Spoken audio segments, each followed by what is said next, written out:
We learned earlier this morning that Deion Sanders is at his home in Texas recovering from unspecified health issues. Let's talk about what we know and get your prayers up.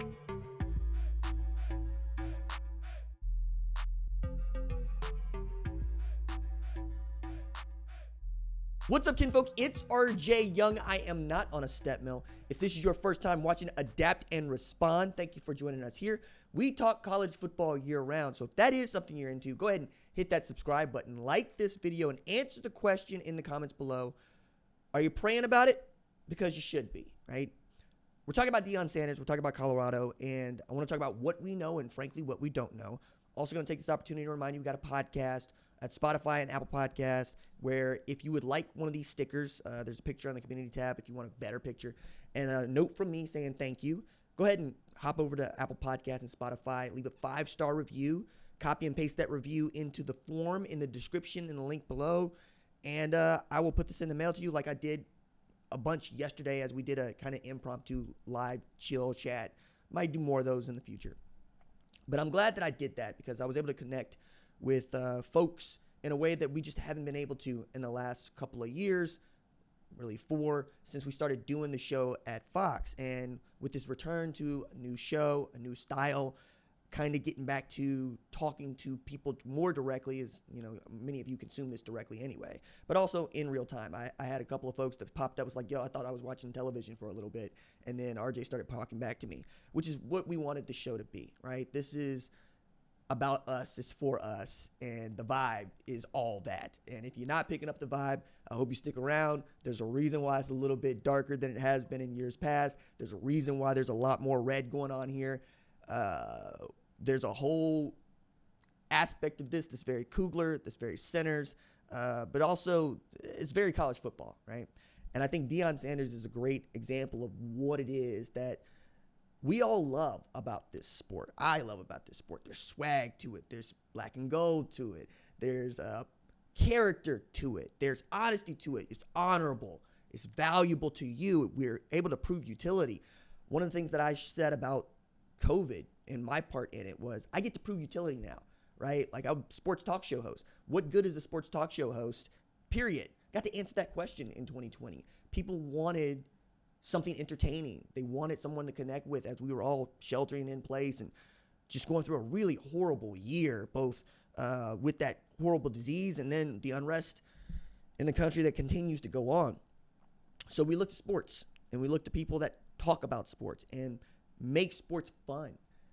And Deion Sanders is one of those people, right? He actually came into the sport right then. He enters into the coaching at Jackson State September 2020. And it's been a roller coaster and a ride ever since. He flipped the Jackson State program into a championship contender and then a winner. They won the SWAC back-to-back years. They won 12 games back-to-back years. They made the Celebration Bowl back-to-back years. Goes to Colorado. They go 4-8. Never mind, that's twice as many wins as they had before.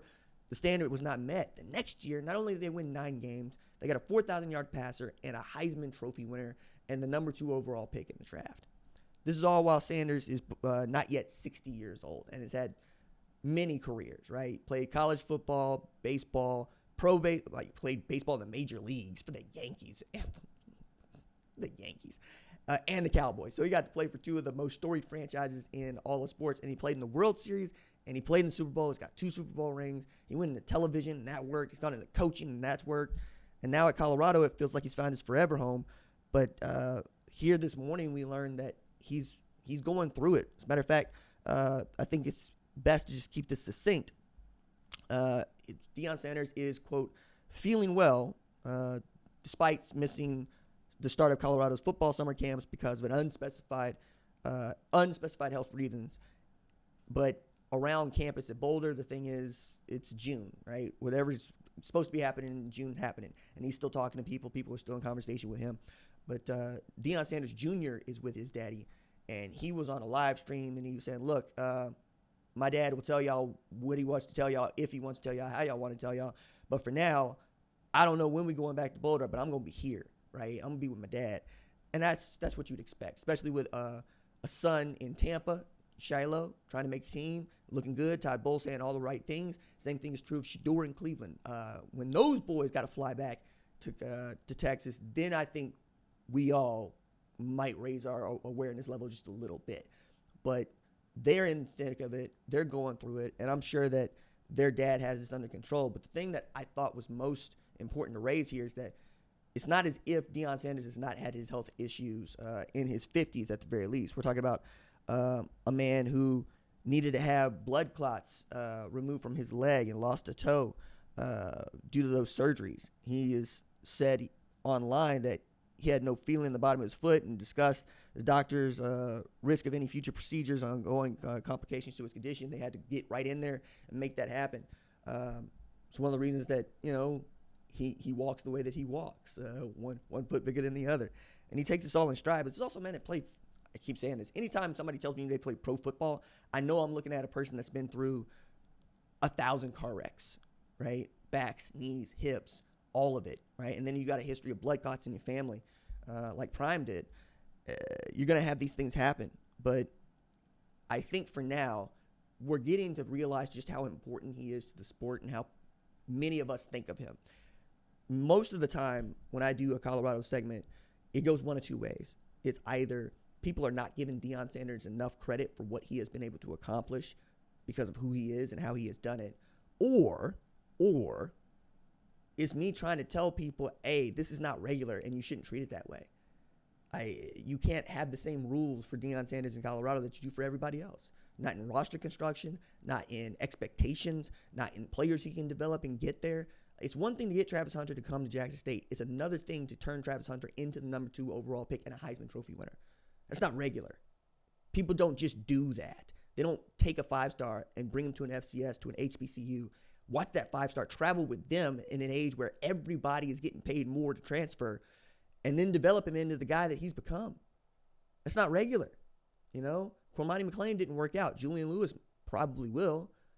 But when we think about those things, and then we think about the person he is, what he stands for, it's a man that's very strong in his faith. Everywhere he goes, he's very, very strong in his faith.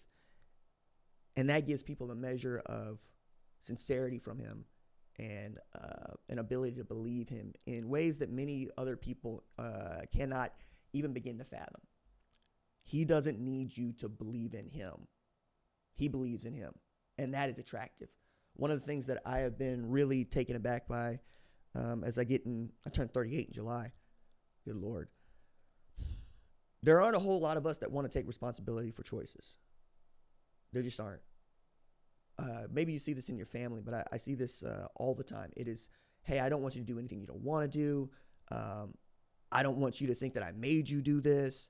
No, man, take responsibility. Say this is the way it needs to be, or this is what I want. And if it doesn't go right, wear that. That's what leaders do. That's what leaders do. That's what parents do. That's what coaches do. If I'm a coach, I lose games that we lose. If I'm a coach, I didn't win that game. The players did. Players win. Coaches lose. Children triumph. Parents fail. That's how it's got to go. Somebody's got to hold the line. Somebody's got to hold it all up. Somebody has to hold Moses' arms up because the Red Sea must be parted. If you're asking yourself, why aren't people holding your arms up? Maybe it's because you're supposed to be holding up someone else's. And if your arms are tired, yeah, man, mine too.